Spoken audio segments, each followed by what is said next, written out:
going on with you guys? Thank you for tapping in with me again today. And if you're new to the channel, my name is Cleveland. So we are in for a treat. We are doing a fish room tour. It's Friday. Y'all know what that means. Work week over. Y'all about to really just wind down, decompress, do what you do tonight. Have a good weekend. That's what I'm talking about. But let's talk about this fish room tour. So we are doing two tours today. I got the second fish room kind of up and going, y'all. Y'all in for a treat. Y'all better stay tuned to the end. Now, far as this one right here, this one been established for, it's been a work in progress for the past year. Saying a work in progress because we still have a lot to do right over here. We got something that we're gonna talk about. But other than that, if you look around, it looks pretty wholesome, looks pretty complete, right? So I've been building this thing up by myself, doing the paint on the wall, drywall, building all the stands, building all the filtration, building the pond, putting the floor in, everything from the floor to the ceiling, painted the ceiling, everything in here. Everything is custom, everything is DIY, and everything I did by myself. So it's a different fish room. It's not really one of the ones that you would see for a beginner fish keeper. You know, all of the DIY filtration. It's big. It's next level. It's like how I like it. I like a ton of filtration on my aquarium. So you're gonna see all of that in this video. So I like to keep mainly South American, Central American, and African cichlids. I also keep saltwater fish. We have some saltwater fish in here. We have some turtles in here, things like that. Let me just stop talking. Let me show you exactly what we have. You're in for a treat. Let's do it. All right, so let's start off with this 240-gallon aquarium right here. I also have down below, this is a 40-gallon aquarium right here. And then we'll talk about that right there in a second. So this is a 240-gallon aquarium. It's made by Elite Aquarium. I have in here an albino tiger Oscar. It's one of our oldest fish. He's easily over 5 years old. We have in here a Madagascar cichlid, also known as a starry night. That tail right there belongs to a vieja Spillum. We have in here a Delhazy Beischer. He's a little guy, growing out, hand feeding, all that. We have in here a striped Raphael catfish. I have a bunch of catfish in here, to be quite honest, maybe 7 or 8 different species. Here's another one right here. That's a Pictus catfish 4-line. That's a green bay snook. Pardon the algae growing on the glass, but if y'all have aquariums, you know you're gonna get algae on the glass. There's a jaguar catfish. That right there is a spotted Raphael catfish. Giant red-tailed gourami. There's another vieja Spillum. We have an upside down catfish. You see the little whisker right there. Made a small appearance. You've seen its eye. I also have in here a jaguar cichlid right there. I think that's a female jaguar. But let's talk about the scape. So you'll notice in all of my aquariums something is uniform. The scape. I use all real materials. Gotta have real driftwood, real rock. I can't do anything plastic, can't do the fake plants. I do have one tank with a fake plant in there, but it's not even set up. You'll see that in a moment. But everything has to be real. The driftwood, if you have plecos in there, the plecos will eat the algae off the driftwood. The plecos will eat the algae off the driftwood. If you have catfish, the catfish like to hide in the driftwood. So it's almost like an ecosystem. There are certain plecos that actually eat the driftwood. Like not just eat the algae off, but eat the driftwood. Like royal plecos. They will eat the driftwood. So that is like food, natural food inside of your aquarium. The rock work is just nothing like having real rock work, growing algae on it, and just let things happen to, look at that cool little catfish. Let things naturally happen to your aquarium. And then as far as a substrate, I have just river pebbles. Bags and pond bags of river pebbles. And these rocks, the big ones, like that one, all of these were locally found. Well, not very locally now since I moved, but they were found at a local creek. Works fine. And it looks real good. I would have spent a ton of money on that. Now the driftwood I actually had to pay for. And it gets expensive. But yeah, this tank is being filtered by one FX6 right down there. And these are worms. I'm breeding some night crawlers to feed the fish. So I'm breeding worms down there. Let's take a look at this 40 gallon. So these are Dovi Feste Fry. So I have the mom and the dad inside of the 800 gallon pond, and I also have some larger Dovi Feste Fry, so you can see how they're gonna look or how they're looking. And we also have in there 2 electric blue Jack Dempseys. I'm trying my hardest to grow these guys out. I mean, I'm gonna make sure that everybody else stay out of their way. It has been a hard challenge, a hard task to grow out electric blue Jack Dempsey cichlids. But look at how beautiful these fry are. Look at how beautiful these fish are. Look at the striking, vivid colors on these fish. The blues are just popping. It looks like a highlighter swimming around in the aquarium. And then I have one Umbi cichlid right here. Now I know it doesn't look like much right now, but this is going to turn into a real beautiful copperhead fish. Also have in here an albino bichir, and then also have in here a little loach. Let's see if either one of those other 2 fish will make an appearance for you all. And it don't look like it's happening. There's the loach. All right. One down, one more to go. Now we just got to see where the bichir is. Can't find the bichir. So this is a cool little interesting tank. I really enjoy this aquarium. I keep cycling out all the big fish because we're trying to make sure that nobody bothers these 2 little jewels right here. But moving on to the next tank. We have a 225 gallon saltwater aquarium, and we have 2 eels in here. We have a tessellata eel, and we have a yellowhead eel. Now I know this tank is way too big for these 2 eels, and I agree. So we're gonna add some other fish in here and get this thing back to its full glory. I set up down here a 29 gallon with a sponge filter, freshwater. This is the sump that is filtering this 225 gallon. I also have on here these 2 trash can sumps filtering this 225 gallon. Ton of filtration. Why? Because in this corner, I plan on building an 1,800 gallon aquarium, saltwater. So that's coming up next. That's why I had to build that fish room 2.0 so I could get this couch up out of here and we could get that into the other aquarium or the other fish room. Down here we have a 75 gallon. Again, more rocks that was acquired in one of the local creeks. Beautiful rocks, right? I mean, so much character on that rock. Now you might notice a few things. So I'm gonna notice one of the things in the back that I know you didn't catch. That's a pleco back there.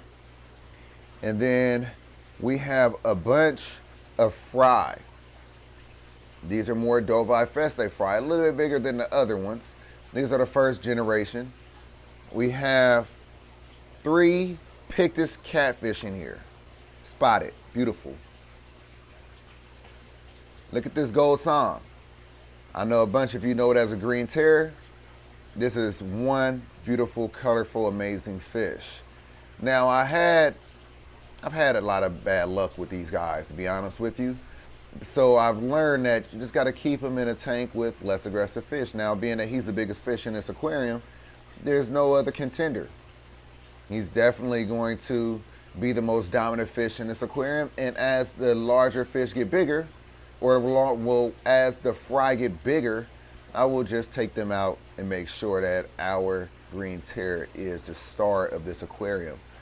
I also have in here 2 spotted giraffe catfish, and I have in here a wood catfish. Don't ask where they are. They are in here. They are in here for sure, but they're nocturnal and they love to hide. So I have in here some media blocks, and I just move these media blocks from aquarium to aquarium whenever I need them to help cycle an aquarium or assistance with beneficial bacteria. The same thing for those with those pot scrubbers right there. If I need some extra beneficial bacteria in another aquarium because it seems to have a bacteria bloom, it's a little cloudy or something like that, throw those media blocks in there, throw in some of those pot scrubbers, and then presto, the aquarium clears up. Now that's not a fix-all, but that will help you in a case of need. And it's being filtered by a Fluval Aqua Clear 110. Up top we have a 150-gallon freshwater aquarium. This thing is being filtered by this beast of a filter right here. I mean, this thing is looking crazy on the inside. And then I also have it set up to where I can drain the aquarium by opening up that valve or closing that valve, opening that valve right there, and the water drains to the sink. So that's amazing right there. Again, natural rock work, driftwood. We got thrax. We got our beautiful flower horn right here. We haven't named them yet.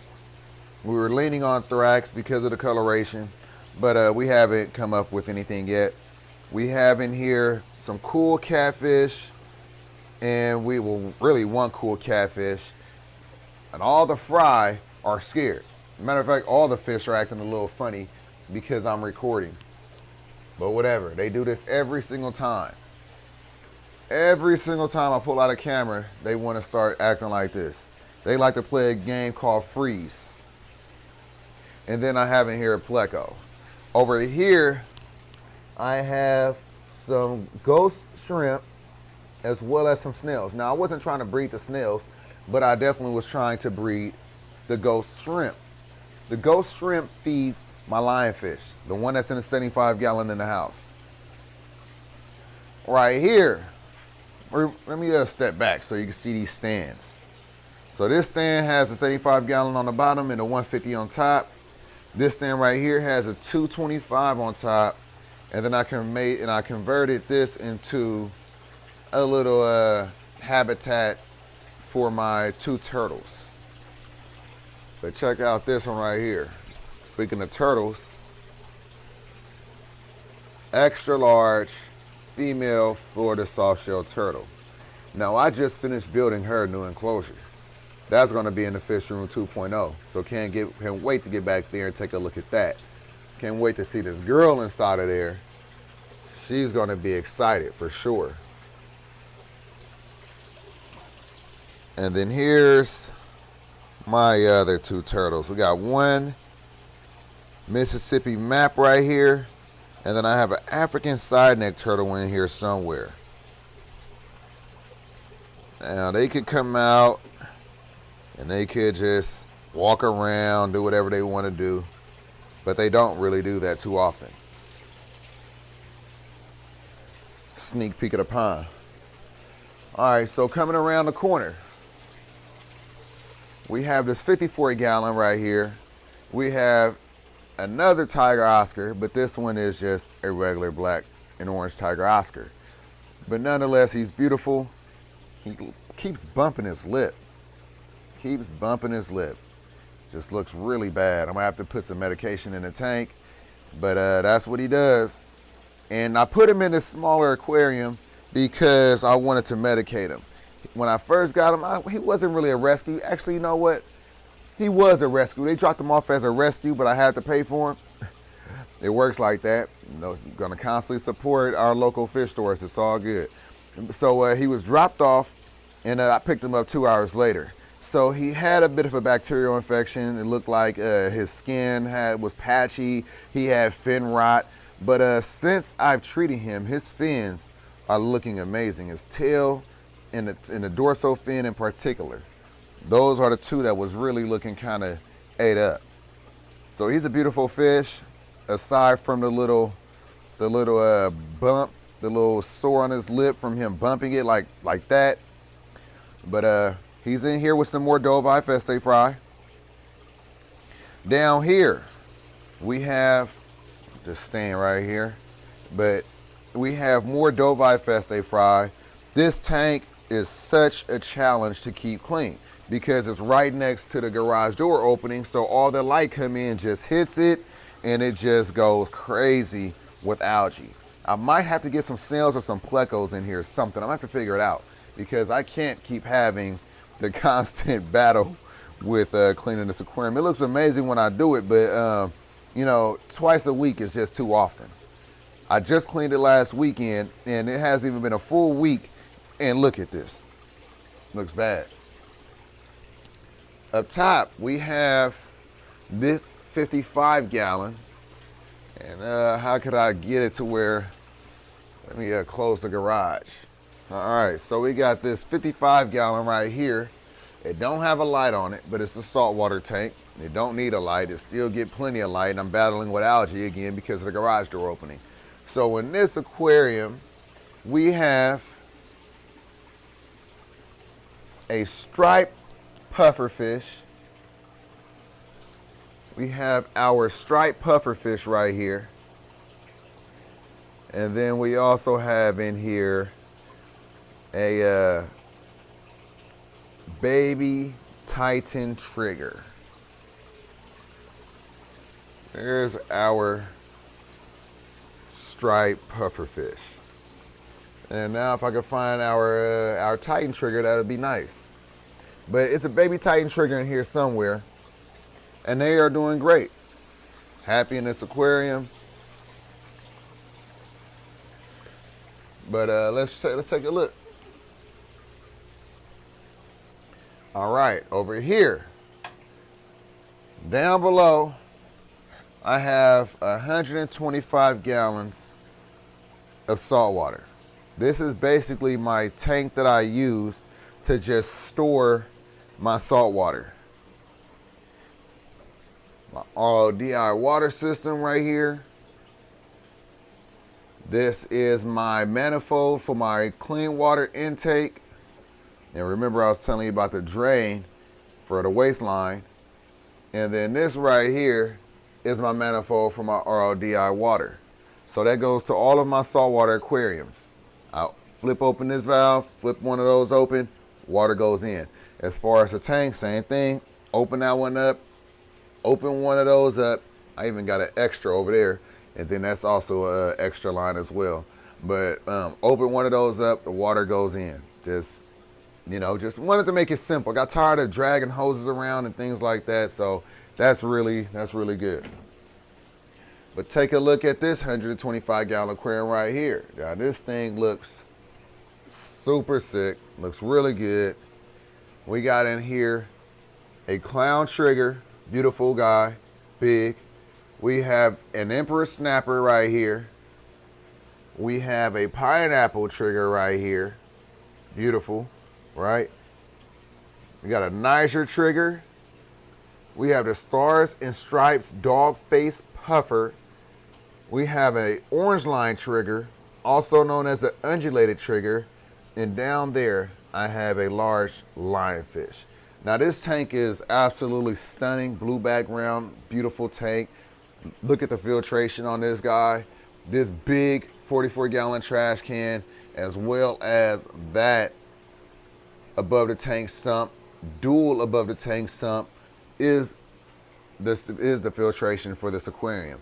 So I have 2 more bags of sand that I need to put up in here today because I want to thicken it. You know, once I thicken it, we'll be able to really do something about that cyanobacteria right there, cyanoalgae. But anyway, that's what's going on in the fish room. We could go ahead and take a look at some more things to make things easier in the fish room. That rug doctor keeps the floors clean. Whenever I have a leak, whenever I need to clean them, that's what I use.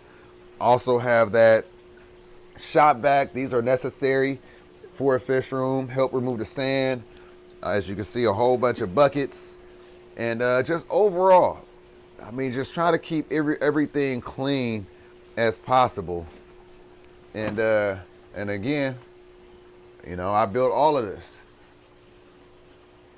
I built all of that custom.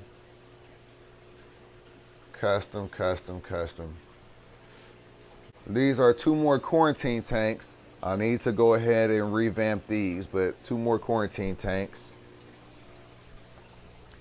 We had a 37-gallon quarantine tank right here as well. But let's go ahead. Oh, there's our Titan, the baby Titan trigger. Look at him. Oh, look at him. Trying to hide, huh? I see you though. We seen you. I'm gonna get him.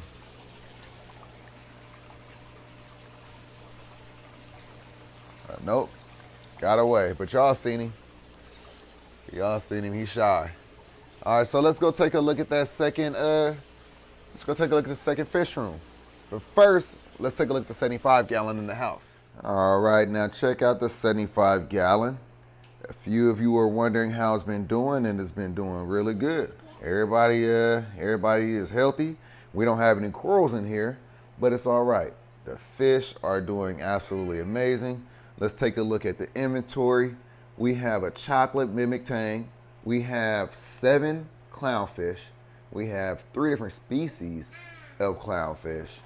We have the regular ones. We have the frostbite. We have the cinnamon. And then we have, I think they're snowflake.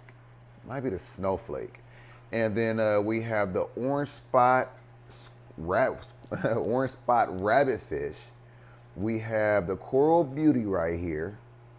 We have the hippo tang. Everybody know the hippo tang is Dory. We have a firefish right here. Look at that beauty right there. We also have in here a Nassau tang. And we have another lionfish right here. And this is the lionfish that eats the ghost shrimp. Now, we also have in here a goby that assists with cleaning this sand. And I can't seem to find him, but he stayed busy. As you can see, he's not on the job right over here. But nonetheless, he does a great job. There he go right there. Let's see if I can zoom in on him. This blue light is not that good, but you can see his little head right back there, and he's cleaning the back, which is good. We also have over here a fire shrimp. We have a purple lobster, and we have some decorative crabs in here. They were sold to us as sponge crabs, but these kind of crabs, matter of fact, here's one right here. They take poisonous sponge, or they'll take any kind of decoration, any kind of shell, rocks, and they'll put it on its shell to basically disguise themselves from predators. Now, I can't really get a good line of sight on him, but he's right here in the corner. Nonetheless, in another video, I will show him to you, but he's a beautiful, cool little guy. He has no more sponge. The fish ate the sponge off. Crazy, right? Ate the poisonous sponge off, but they did. He's way over there. So a few of you were asking about the filtration. So look at this hang on the back. That thing needs to be clean. This tank needs to be clean. So you're gonna really catch the itty gritty right here. This thing, this is the hang on the back skimmer that needs to be clean. Once that foam comes out the top of it, you're long overdue. It's not even working. That's my bad. We have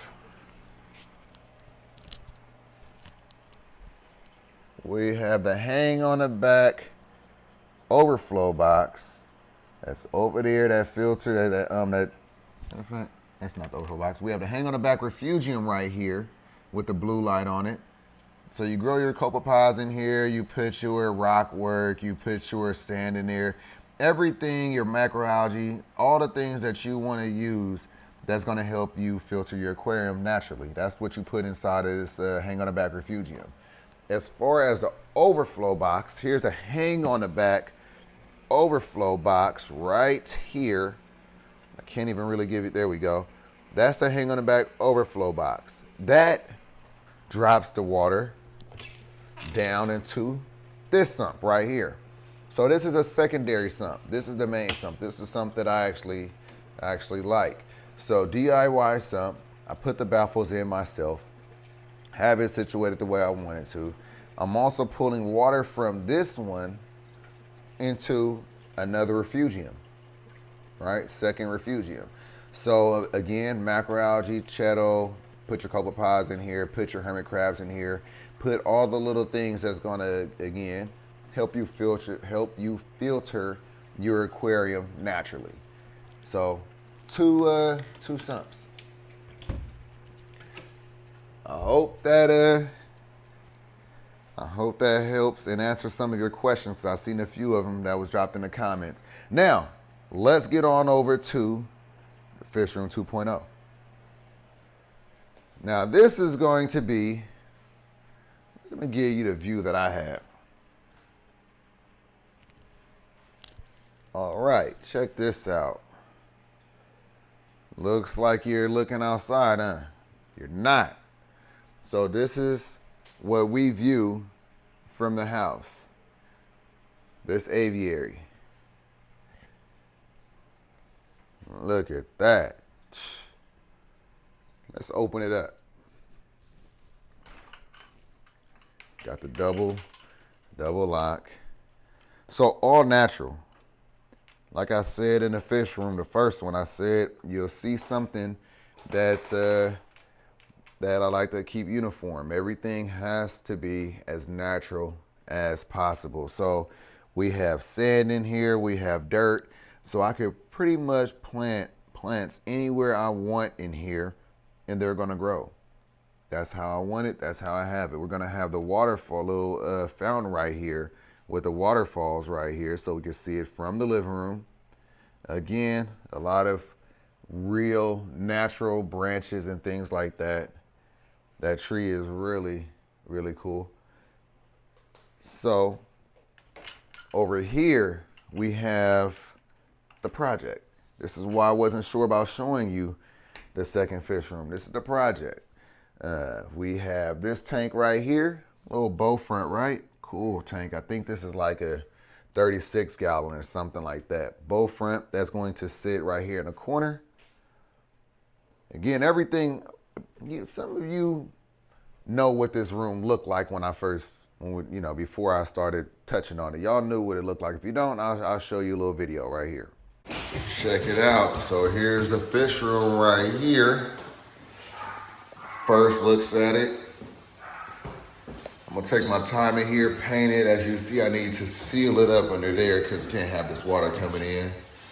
Then we're gonna do like an epoxy on the floors. We're gonna paint this wall.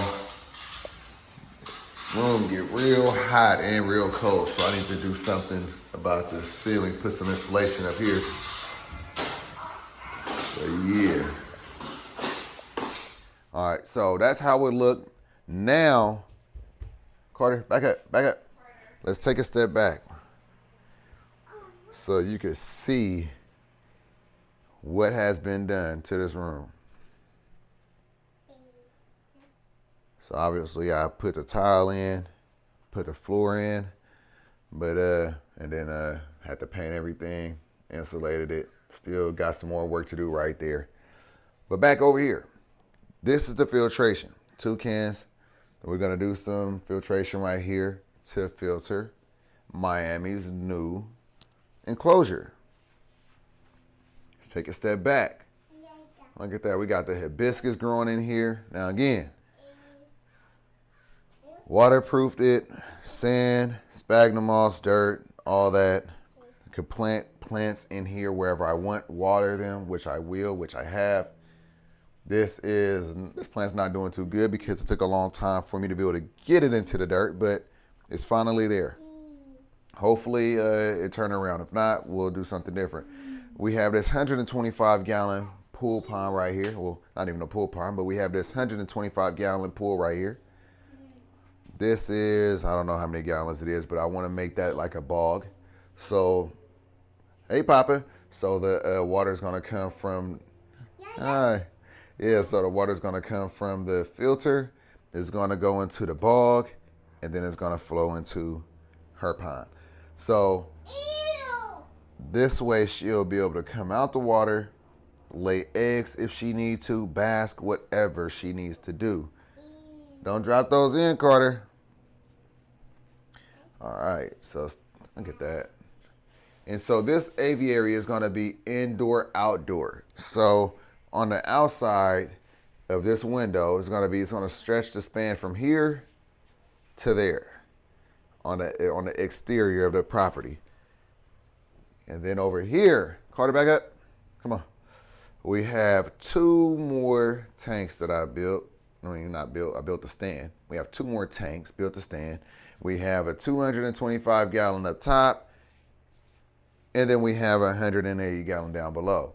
So, you know, we have some tanks that we could expand the other fish room. The fish, bring them in here, or we could go cold water. I don't know. But we have some things to do. Got a nice AC unit in here to keep the room cool. And then we have the little heater right here to keep it warm when needed. But a lot has been going on. Carter, go in there. All right, so yeah, I've been busy. That's what I've been doing in here, or that's what I've been doing. And then built this shed as well.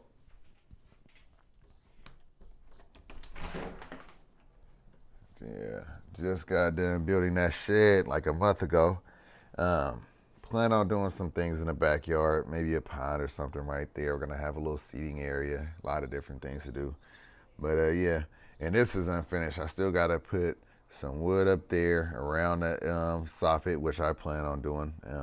I also have to paint it, and yeah, I also will plan on building another little extension for my lawn tools and all that, just so I don't have to have it in there, just so it ain't mixing up like that. But yeah, so all right, so now lastly, let's take a look at the 800-gallon pool pond. Now you might not think that this right here is the home of a kiddie pool pond, but it is. Take a look.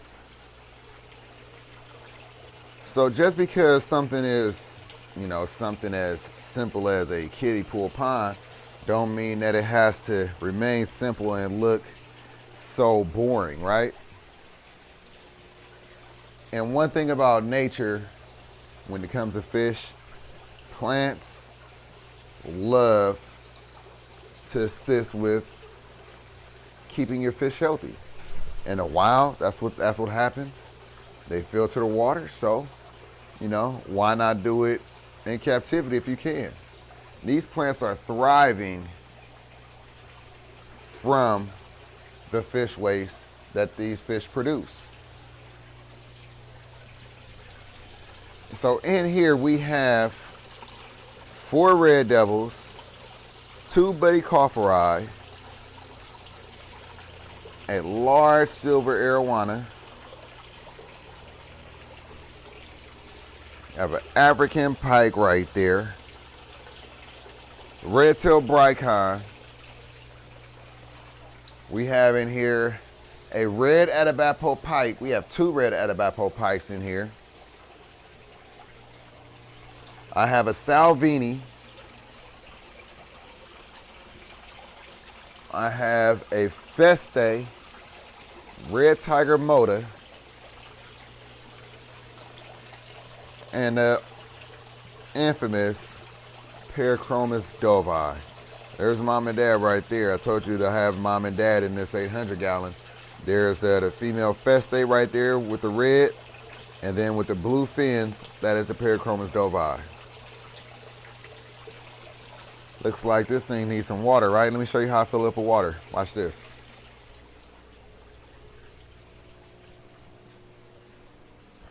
First, let's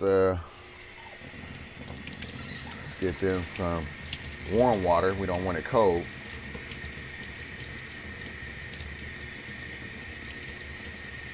All right. Open up this one instead so I can really crank it.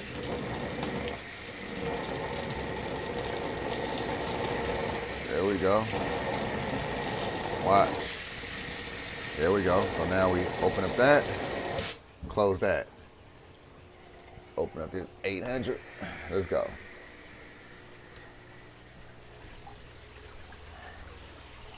And now, getting some water in this 800.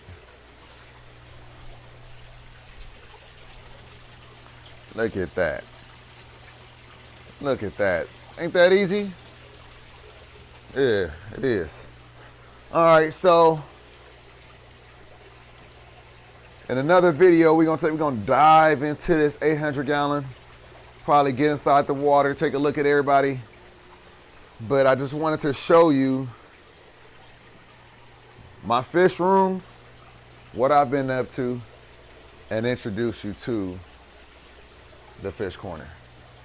All right, y'all, so I hope that you enjoyed this video. I hope that you learned something. I hope that you were inspired by something. Hell, I hope that if anything, you were entertained by something. If you're new here, consider subscribing to the channel and then hitting that notification bell so you know every time I upload. And everyone, if you enjoyed the video, like the video. I'm gonna catch y'all in the next one. Peace.